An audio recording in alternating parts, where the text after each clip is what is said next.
Are you trying to find more profitable investment homes in 2025? Well, I've discovered a new way that can help you to boost your bottom line and increase your net worth, finding all kinds of profitable real estate investments. So stick around and I'm going to share with you some of the secrets that I've learned in my 26 years of being in real estate. So this next 7 to 8 minutes can make a huge difference in your bank account. So stick around. Now, I love real estate. In fact, believe it or not, I got my real estate license over 26 years ago on my 20th birthday. And over this time, I've sold over $40 million worth of real estate, and I have a portfolio of dozens of homes all throughout the city of Houston. So I've learned a few things about finding the right properties, rehabbing properties, and ultimately increasing your net worth in 2025. So what I'm going to share with you is going to help you to make a whole lot of cash. So listen up. But before we get into that, I want to ask you to like,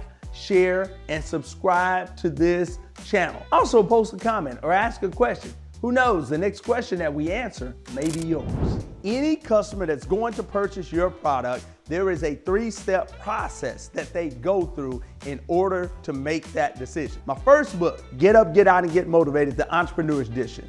I talk about a concept called hunting versus fishing. We know what hunting is. You put on camouflage, you hide in the bushes, you work hard, you shoot that animal, you make the kill, right? Well, the difference between hunting and fishing is when you fish, you study the fish. You know what they like. You know where they like to eat. You present the right bait, and then they're gonna be drawn to you.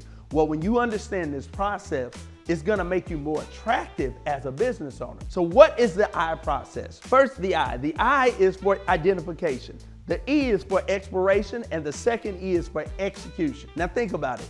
Any customer, no matter how old, young, black, white, male, female, will before they make a purchase, they go through this 3-step process. How does it work? You're at the office, you're at work, you're hungry, your stomach starts to growl. It's 11:30. You need to get something to eat, but your next meeting is at 12:30. You have identified that you have a problem. Now you're going to explore the viable options. Well, you know you got a 12:30 meeting, so that means you can't drive too far, and you probably can't sit down and eat. So now what are the close fast food restaurants around?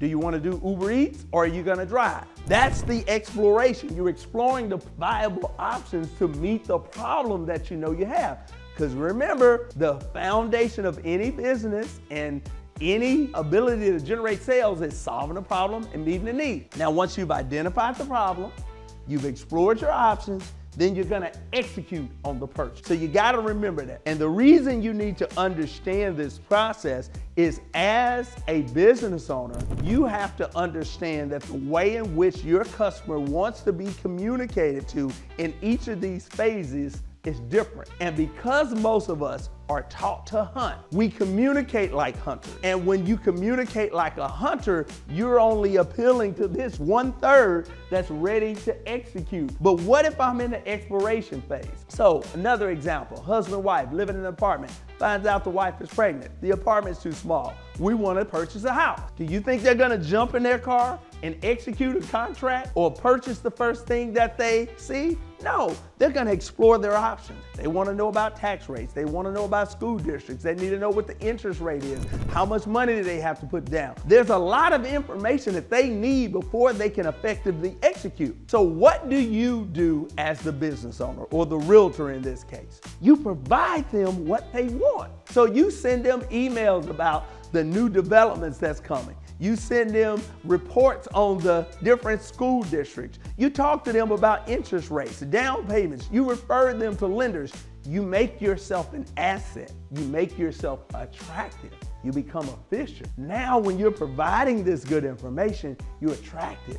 They're looking for your emails. They're looking for your texts. They're looking for your YouTube videos because you're giving them what they want. But more importantly, you are positioning yourself as the expert in this industry, the expert in this field. And when they get ready to execute, who do you think is going to be the logical choice? All right, so now that you understand the IEE sales process, there's some things that you have to understand about building your wealth. So number one is know the numbers. It's all about the numbers. You have to know the numbers for yourself. You can't depend on a realtor. You can't depend on your cousin. You can't depend on anyone else. Your situation is unique to you. The amount of money you have in your account, the wherewithal, the time that you have, it's unique to you. So no one else, including me, can tell you how to make money and what's the best way to make money in real estate. I can tell you what worked for me,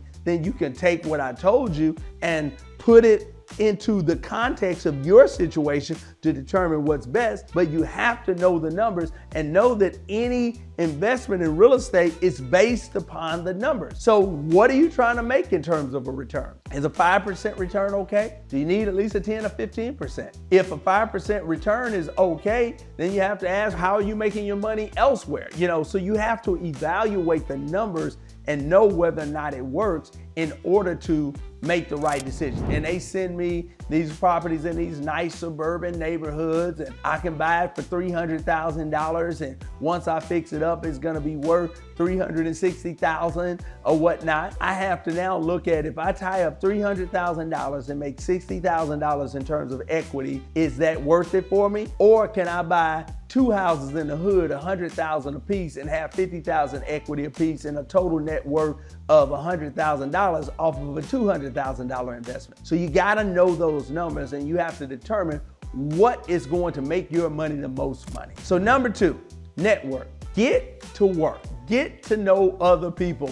Get out and start working. If you're gonna build your business, you gotta build your network. Some of them don't want people from outside the community to make the purchases. Let them know what your plan is, how you're gonna beautify the neighborhood. Some are in the exploration phase. My dad is in a retirement home now. We got the house. What if we keep it? If we keep it, how much is it gonna cost to fix it up? If we fix it up and rent it, how are we gonna manage it? So give them the information that they need during this process, and when they get ready to execute, they're gonna be looking to you to possibly buy the home or manage the home if you're in real estate. And then lastly, the last end is to nurture the money. Let your money grow. I often tell people, don't eat your seed, eat your fruit. If I needed $50,000 or $100,000, I wouldn't have bought the house. But the reason I buy the house for $50,000 or $100,000 is because I want that $50,000 to $100,000 to become $125,000 to $150,000 to $200,000. I'm trying to make that money grow. So if I put it into real estate and the property continues to appreciate, my money's growing. But in the interim, I'm getting a monthly dividend called rent that's increasing my net worth. So if you buy an investment, let the money grow. What my mentor told me, never sell a profitable investment unless it's to buy another investment that's gonna make you even more profit. Now, if you're serious about finding more profitable investment properties, if you like the information in this video, I wanna suggest 2 things. Number 1, there's a link in the description. You need to get a copy of my first book, Get Up, Get Out, and Get Motivated, the Entrepreneur's Edition. In it, I talk about how I started my first business. It's very inspirational. I talk about the concept of farming versus hunting versus fishing, and I believe it will help you to transform your ability to make money. But you can also get access to my Hustle and Flow Real Estate Pro, the 1-hour work week. Both of these will help you in terms of creating passive income and to understand the sales process and ultimately increase your net worth. Once again, if you like this video, please like, share, subscribe, and post a comment. Who knows, the next question that we answer may be yours.